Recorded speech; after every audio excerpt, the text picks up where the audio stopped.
Assalamualaikum warahmatullahi wabarakatuh. Pada kesempatan kali ini, kami akan mempresentasikan mengenai laporan tugas besar mata kuliah interaksi manusia dan komputer pada aplikasi Siakad Widyatama. Kelompok kami terdiri dari Okta Aditya Fauzi, Bayu Suryatmoko, Metriana, dan Theophilus Desius Ziralio. Siakad ini merupakan sebuah aplikasi yang mempunyai fungsi untuk mengelola atau memantau data akademik suatu instansi pendidikan. Siakad Widyatama ini adalah aplikasi yang berbasis web, dirancang untuk melakukan proses pengelolaan data akademik, sehingga pengelolaan bidang akademik menjadi lebih efektif.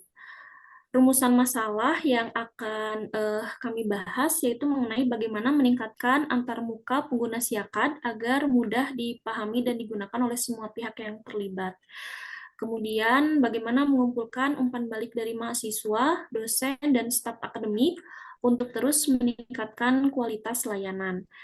Batasan masalah yang akan kami bahas adalah mengenai pembaharuan terkait perbaikan fungsional dalam aplikasi Siakad ini, kemudian mengumpulkan umpan balik dari pengguna Siakad sebagai evaluasi dan peningkatan layanan.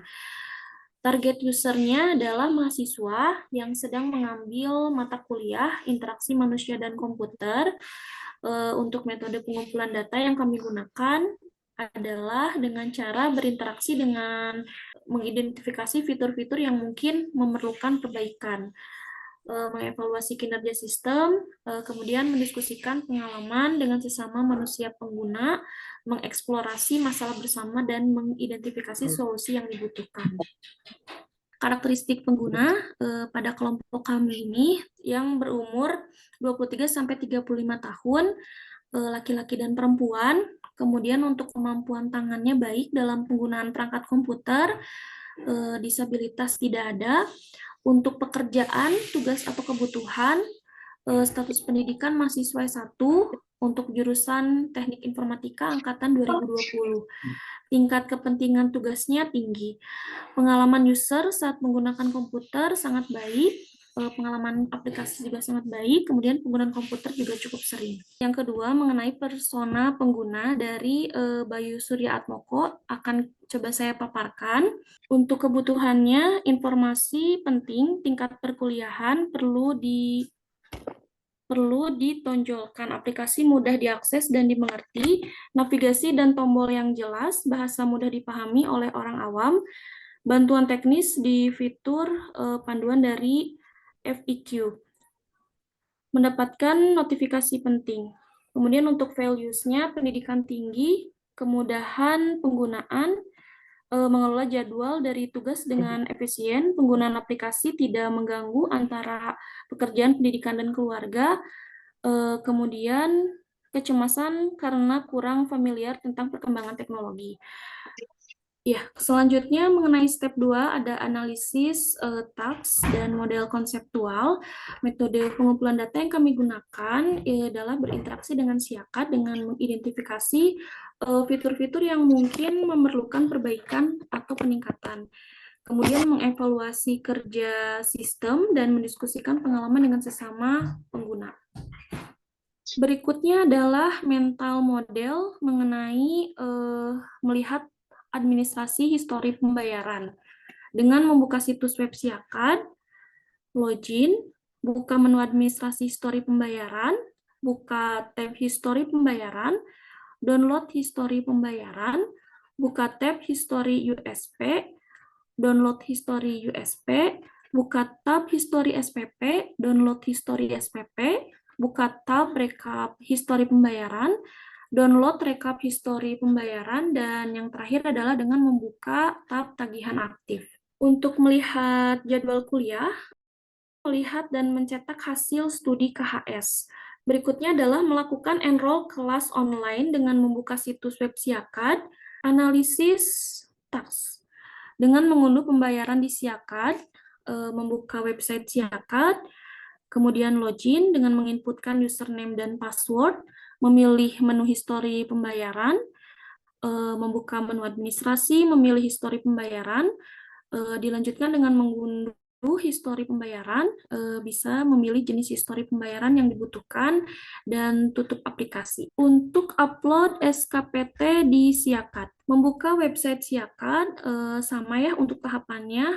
Ya, untuk step berikutnya akan disampaikan oleh Bayu Suryatmoko. Baik, untuk step selanjutnya kita akan mengerjakan step 3 yaitu prinsip desain UI. Untuk step 3 ini kita mengevaluasi halaman-halaman pada situs Siakat existing yang sekarang berjalan dengan prinsip-prinsip desain UI agar menjadi lebih baik lagi. Yang kita evaluasi ada halaman administrasi, kemudian halaman jadwal kuliah, halaman hasil studi, dan KHS ketika dibuka di laptop ataupun komputer. Kemudian ketika dibuka di mobile device, tampilannya akan seperti ini karena lebar layar yang minim, yang kecil sehingga beberapa tampilan cukup berantakan. Ada beberapa temuan yang kami temukan setelah proses perbandingan dengan prinsip-prinsip desain. Yang pertama terdapat istilah yang terdengar asing bagi orang awam seperti H2H, kemudian tidak ada menu panduan sehingga pengguna baru akan kesulitan untuk memahami fungsi masing-masing menu. Warna merah biasanya menunjukkan peringatan, namun di halaman ini digunakan untuk tombol download. Dikhawatirkan nanti akan mempengaruhi pengguna ketika mengklik tersebut karena berpikir bahwa tindakan tersebut beresiko.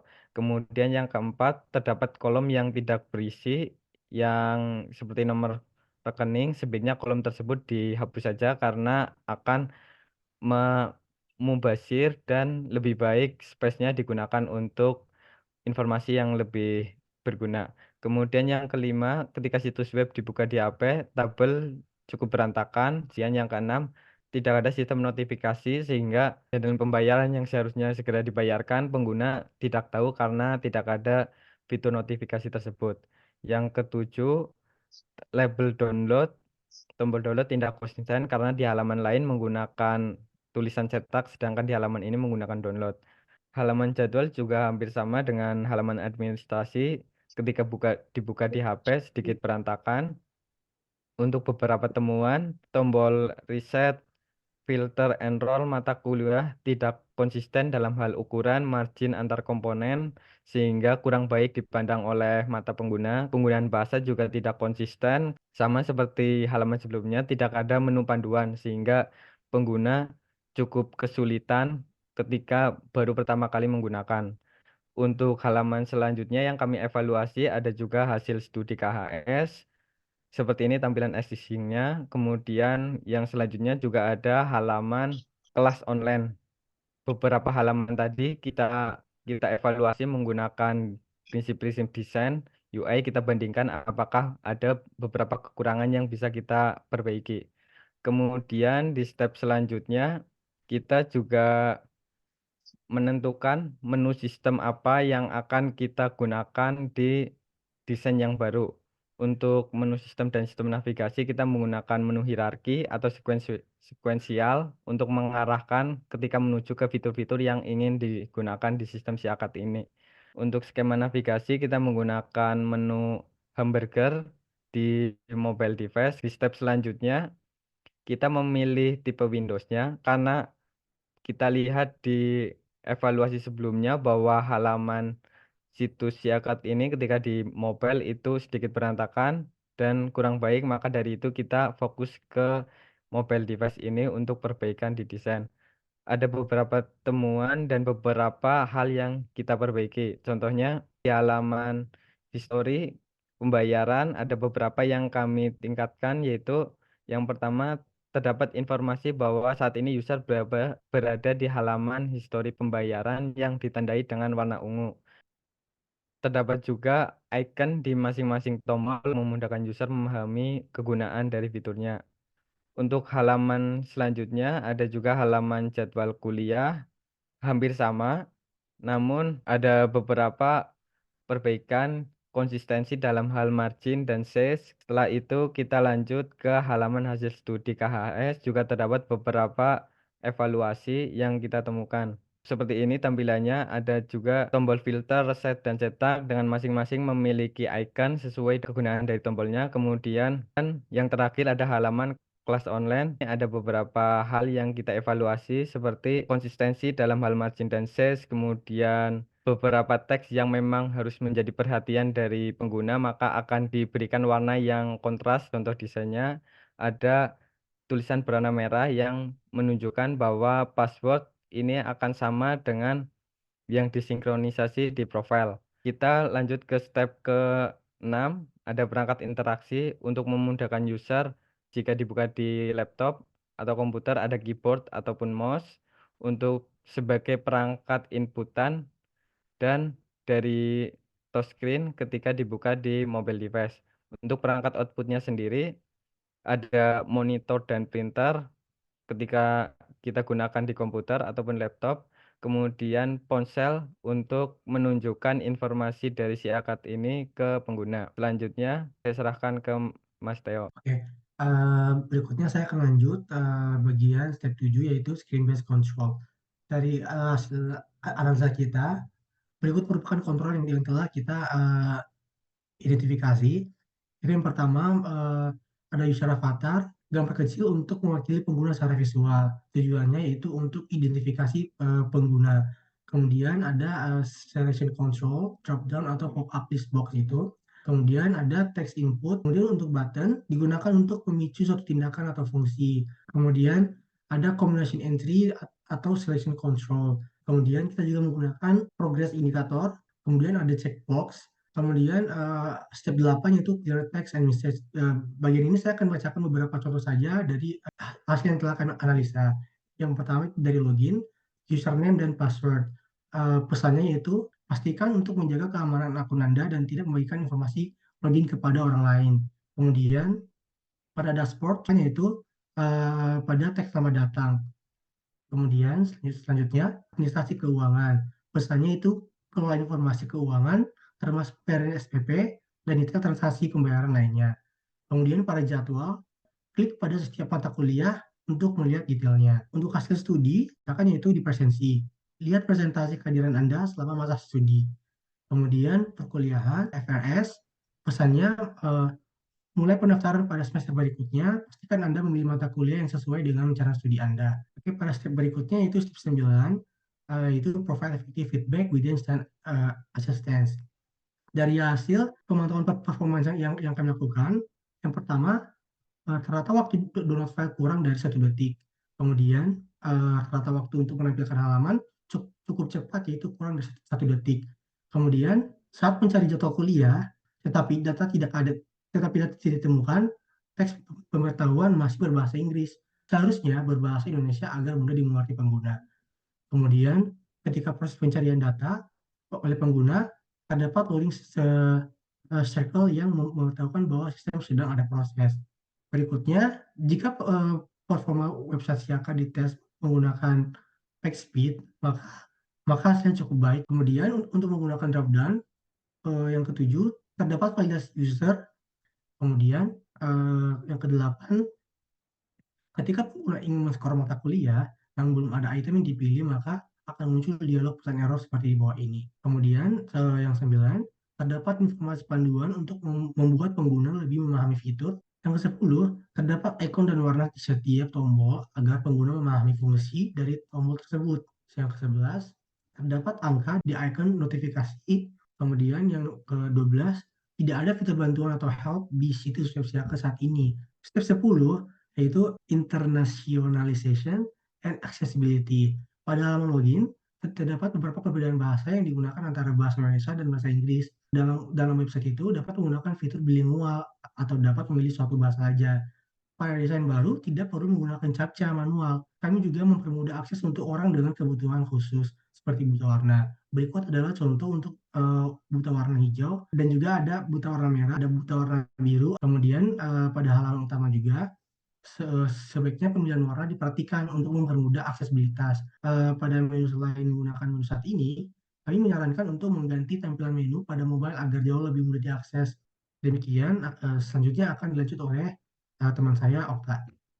Kali ini kita akan masuk ke tahap atau step 11 dan 12. Di sini membahas tentang pembuatan grafis icon serta gambar yang berarti serta pemilihan warna yang proper atau yang baik.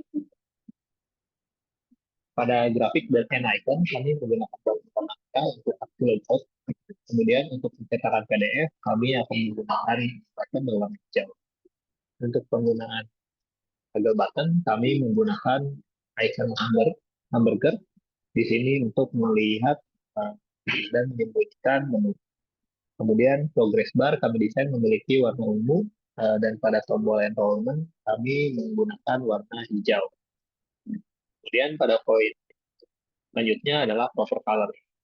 Untuk warna utama di sini kami menggunakan warna Widyatama, warna putih, aksen ungu dan panyet seperti logo Widyatama. Untuk warna lain seperti teks, untuk heading kami menggunakan warna hitam. Kemudian untuk teks umum kami menggunakan abu-abu tua, untuk teks alert kita menggunakan warna merah, serta untuk jabatan umum, jabatan asli kita akan menggunakan warna hijau. Kemudian masuk ke step 13, organize and layout window and page. Di sini kami akan menunjukkan beberapa desain wireframe dari aplikasi atau dari desain web mobile yang akan kita buat prototipenya. Jika dilihat di sebelah kiri, itu merupakan wireframe untuk halaman login. Di sini kita lihat terdapat placement untuk sebelah kiri. Bisa dilihat untuk wireframe di login. Di sini terdapat pilihan bahasa, kemudian ada logo Widyatama, serta di sini kita bisa memasukkan email serta password dari pengguna. Kemudian di sebelah kanan adalah wireframe untuk home. Di sini kita lihat terdapat agenda atau jadwal, kemudian terdapat pengumuman. Untuk menu dapat dilihat seperti ini, terdapat menu dashboard, administrasi, jadwal, studi, serta kalkulasi.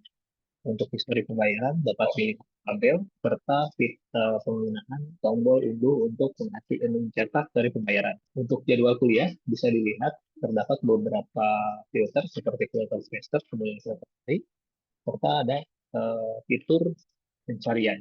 Untuk hasil studi terdapat pemilihan untuk semester yang digunakan, dan tombol record dan juga tombol cetak jadwal. Kelas online di sini terdapat user, kemudian terdapat juga data mata kuliah yang dapat di-enroll. Masuk ke mockup and prototype. Berikut adalah eksplorasi desain kami.